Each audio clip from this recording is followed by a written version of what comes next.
Hello everyone, my name is Christian Pujols, and today I'm gonna tell you a little bit about myself, my story, how was it to leave my country, Venezuela, and how was the travel to come here to the United States, and most importantly, why am I doing this? Ladies and gentlemen, this is the beginning.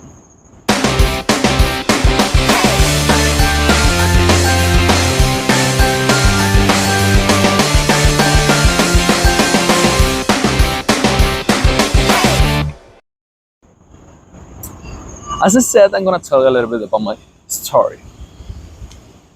Me, as a little kid growing up, the first time that I have a look of what it is football was in the time of Los Galácticos from the Real Madrid.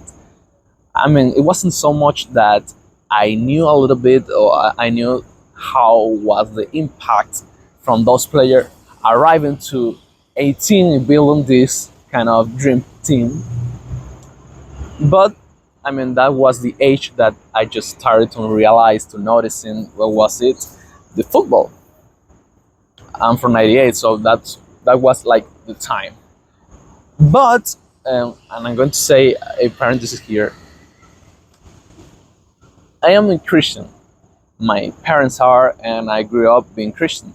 So the first time that I saw Ricardo Kaká playing against Manchester United in the Old Trafford, making this goal, making cross each other, Heinze and Patrice Evra or Vidic, I don't remember which one, with the head, and then scoring this beauty goal all the way by himself. The pass was coming from Dida, and then in that Champions League, he knelt onto his knees and he raised his hands like this with this shirt that says, "I belong to Jesus." That kind of left a mark on me because I am a Christian, and I used to, in that moment, I was starting to see what is football like. I was starting to like it, and then I saw this guy doing this, and he just became my favorite player in that moment. And when he became my favorite player, he then went to Real Madrid. He won the Ballon d'Or with AC Milan. Then he went to Real Madrid with Cristiano Ronaldo, Karim Benzema, Xabi Alonso, and they built up the second Galacticos with Florentino Perez second mandatory. It was such an amazing thing. For me, when I was starting to watch football, it was like, okay, I wasn't realizing that I was coming into a golden era of football. There was this amazing AC Milan team. There was Barcelona with Ronaldinho.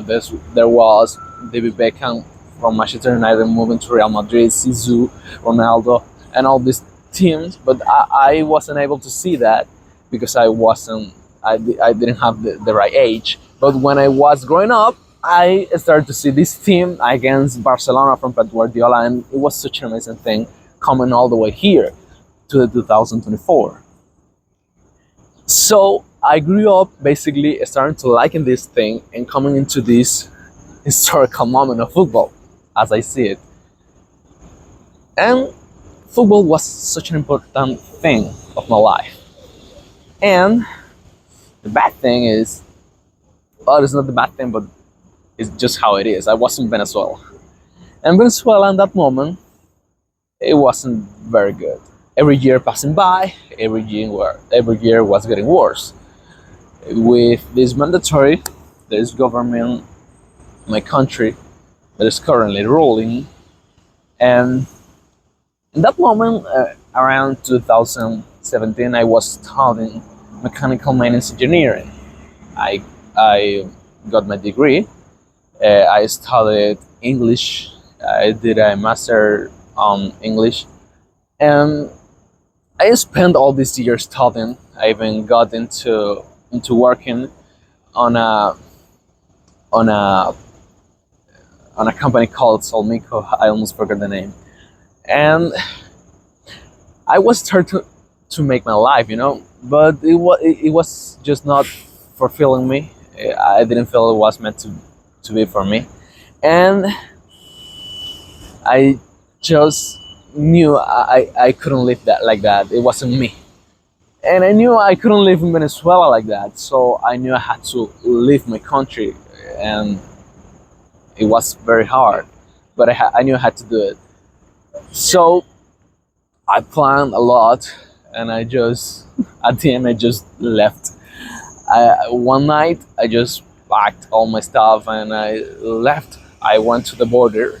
I crossed the border to Colombia, and it was so hard because in every single part of the journey in Venezuela, they made it all hard. I used to see alcalalas, that is what we call in Venezuela, which is police, and in every certain point of the road, and they try to get money from you or steal money from you. The police, I mean, I'm talking about the police, and I'm talking about the military and the army.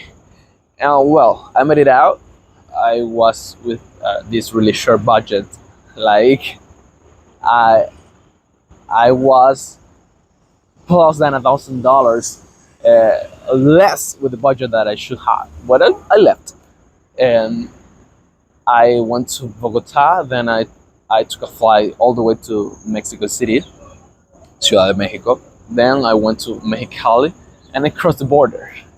I walked through the desert. And yeah, I know that I was doing something illegal. I knew that I was doing something that legally was wrong, but this was the only way out. And so when I crossed the desert, I didn't have so much clothing, you know. I didn't have the clothing necessary to face that coldness. I traveled in a winter time, and it was so freaking cold. I'm from a hot place in Venezuela. It is very heat in there, and I never felt that cold before, and I just wasn't wearing the right clothing. But all that besides, I, you know, if you've never been in a desert, wearing not the right clothes, when you feel the sand come into your knee and into your feet, into your fingers, it is like frozen water. It is just terrible. That is what you feel. You don't feel sand. You feel frozen water, just like that. And been walking for a long time with that at night, it is just terrible. And when you don't know where you're going, it is just hard. I made it. I crossed the border. I delivered myself to the police.